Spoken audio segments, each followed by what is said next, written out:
नमस्कार विद्यार्थी आणि पालक मित्रांनो, मी अंकुश पाटील श्री छत्रपती अकॅडमी पुणेमध्ये आपलं मनपूर्वक स्वागत करतो.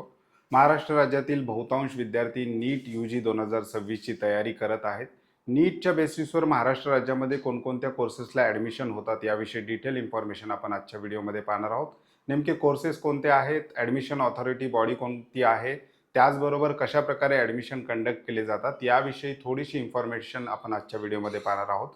चॅनलवर नवीन असाल तर अशाच माहितीपूर्ण व्हिडिओसाठी श्री छत्रपती अकॅडमी पुणेच्या यूट्यूब चॅनलला सबस्क्राईब करा. नीट UG 2026ची तयारी करणाऱ्या विद्यार्थ्यांसाठी इन्फॉर्मेटिव्ह व्हिडिओची सिरीज इथून पुढे श्री छत्रपती अकॅडमी पुणेच्या यूट्यूब चॅनलवर आपण सुरुवात करत आहोत. अशाच प्रकारचे महत्त्वाचे अपडेट्स तुम्हाला तुमच्या मोबाईलवर हवे असतील तर डिस्क्रिप्शन बॉक्समध्ये आमच्या व्हॉट्सअप चॅनलची लिंक दिलेली आहे. त्या लिंकवर क्लिक करून तुम्ही सहज आमचं व्हॉट्सअप चॅनल त्या ठिकाणी जॉईन करू शकता.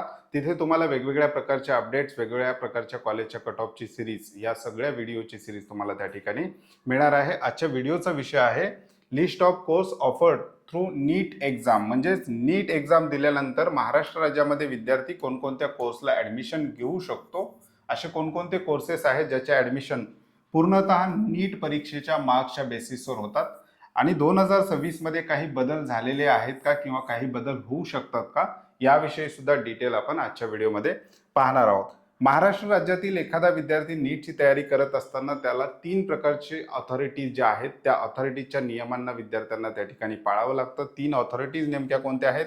पहिलं तर आहे NTA म्हणजेच नॅशनल टेस्टिंग एजन्सी. NTAचं काम आहे विद्यार्थ्यांची नीटची परीक्षा घेणे, देश पातळीवर नीटची परीक्षा घेणे आणि त्याचबरोबर विद्यार्थ्यांचा रिझल्ट डिक्लेअर करणे. हे काम जे आहे ते NTA या ऑथॉरिटीकडे आहे. ही भारत सरकारची ऑथॉरिटी आहे, नॅशनल टेस्टिंग एजन्सी. विद्यार्थ्यांचा एकदा नीटचा रिझल्ट लागल्यानंतर विद्यार्थी मार्क्सच्या बेसिसवर ज्या काही प्रवेश प्रक्रिया करतात त्या प्रवेश प्रक्रिया घेण्याचं किंवा प्रवेश प्रक्रिया कंडक्ट करण्याचं काम कोणाचं आहे? ते CET सेल ही महाराष्ट्र शासनाची ऑथॉरिटी आहे. CET सेलच्या ऑफिशियल वेबसाईटवरून पुढचे ॲडमिशन प्रक्रिया त्या ठिकाणी पार पडतात आणि ज्या विद्यार्थ्यांना नीटच्या मार्क्सच्या बेसिसवर वेटरनरी सायन्सला ॲडमिशन घ्यायचं आहे, वेटरनरी करायचं आहे, अशा विद्यार्थ्यांना MAFSU Maharashtra animal and fishery science university Nagpur यांच्या वेबसाईटवरून त्या ॲडमिशन प्रक्रिया त्या ठिकाणी होत असतात. नेमके कोणकोणते महत्त्वाचे हेल्थ सायन्स कोर्सेस आहेत ज्याचे ॲडमिशन नीटच्या परीक्षेच्या बेसिसवर होतात? काही पॅरामेडिकल कोर्सेस आहेत ज्याचे ॲडमिशन पार्शली नीटच्या बेसिसवर, पार्शली महाराष्ट्र शासनाची जी काही PCB ग्रुपची CET आहे त्या CETच्या बेसवर होत असतात. नेमके किती प्रकारचे हेल्थ सायन्स प्रामुख्याने कोर्सेस आहेत? तर जवळपास 1, 2, 3, 4, 5 प्रकारचे हेल्थ सायन्स कोर्सेस असलेल्या आपल्याला पाहायला मिळतात. त्याच्यातले प्रामुख्याने जे कोर्सेस आहेत त्याची माहिती घेणार आहोत. कंप्लीट नीटच्या बेसिसवर ॲडमिशन होणारे कोणते कोर्सेस आहेत, महाराष्ट्र शासनाच्या CETच्या बेसवर होणारे कोणते कोर्सेस आहेत आणि वेगळी सेपरेट CET असणारे कोणते कोर्सेस आहेत याविषयी सुद्धा पाहणार आहोत. सुरुवात करूयात मेडिकल, म्हणजे ज्याला आपण मॉडर्न मेडिसिन म्हणतो. याच्यामध्ये 2 प्रकारचे कोर्सेस येतात. एक आहे MBBS, दुसरा आहे BDS. या दोन्ही कोर्सचे जे काही ॲडमिशन आहेत ते कम्प्लिटली नीट या एक्झामच्या बेसिसवरच होतात. दुसरा प्रकार आहे आयुष कोर्सेस. त्याच्यामध्ये आहे BAMS, BHMS, BUMS, BSMS, BNYS म्हणजे नॅचरोपॅथी अँड योगिक सायन्स जे आहे हे आयुष कोर्सेस आहेत. याचे सगळे ॲडमिशन जे आहेत ते सुद्धा नीट परीक्षेच्या बेसिसवर होतात. या ठिकाणी BNYSला थोडंफार त्या ठिकाणी एक्सपेक्शन मिळू शकतं, परंतु बाकी वरचे जे कोर्सेस आहेत त्याचे संपूर्ण ॲडमिशन नीटच्या कोर्सेसवर, त्या नीट एक्झामच्या बेसिसवर होत असतात. तिसरा प्रकार आहे अलाइड कोर्सेस, याला आपण पॅरामेडिकल कोर्सेस असं सुद्धा म्हणतो. याच्यामध्ये सगळ्यात महत्त्वाचा कोर्स आहे BPTH, बॅचलर ऑफ फिजिओथेरपी. मागच्या 2-3 वर्षापासून या कोर्सेसला जाणाऱ्या विद्यार्थ्यांची संख्या देशभरामध्ये सुद्धा वाढते आणि महाराष्ट्रामध्ये सुद्धा वाढते. याच्यामध्ये यावर्षी चेंजेस होण्याची शक्यता त्या ठिकाणी निर्माण झालेली आहे. याच्या अगोदर काय व्हायचं की फिजिओथेरपीला एखाद्या विद्यार्थ्याला ॲडमिशन घ्यायचं असेल तर मिनिमम मार्क्सवर, म्हणजेच विद्यार्थ्यांनी नीट एक्झाम देऊन आला, 10, 20, 30 मार्क्स असले तरी महाराष्ट्र राज्यामध्ये विद्यार्थ्याला फिजिओथेरपीला कुठे ना कुठे कॉलेज मिळायचं.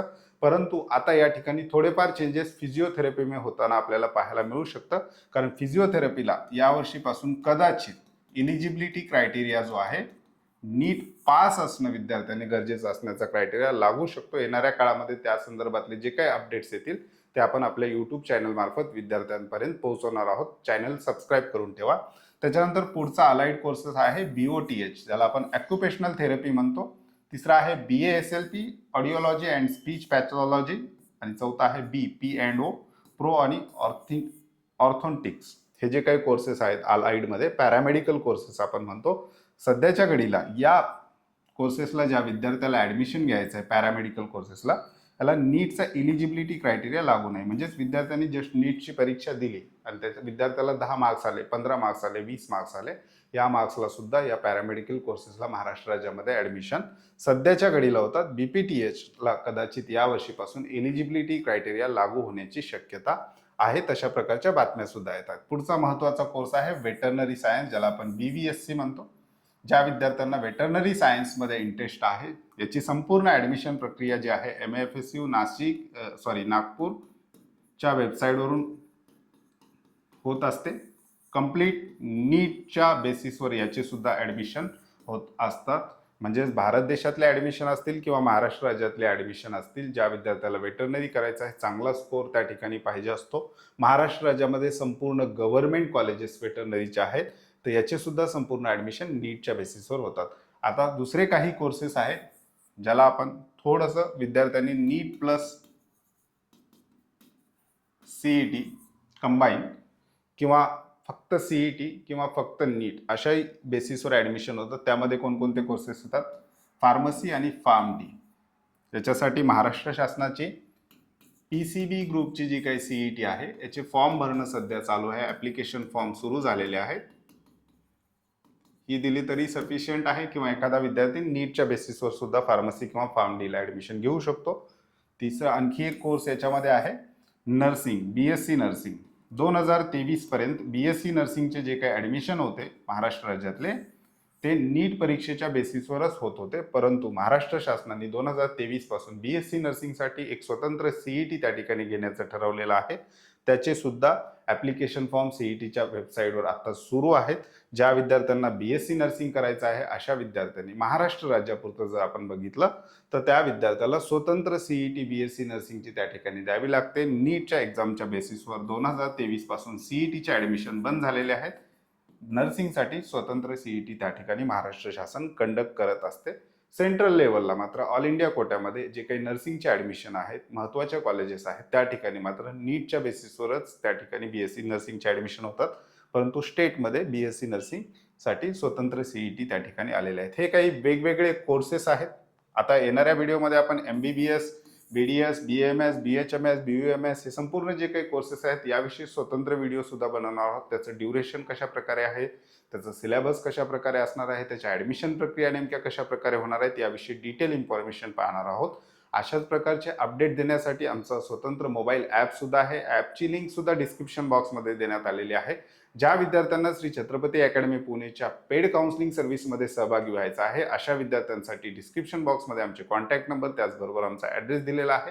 त्या नंबरला कॉल किंवा मेसेज करून तुम्ही आमच्या पेड काउन्सिलिंग सर्व्हिसविषयी अधिक माहिती घेऊ शकता. तुर्तास आजच्या व्हिडिओमध्ये आपण इथेच थांबतोय. पुन्हा भेटूयात आणखी एका नव्या आणि माहितीपूर्ण व्हिडिओमध्ये. धन्यवाद.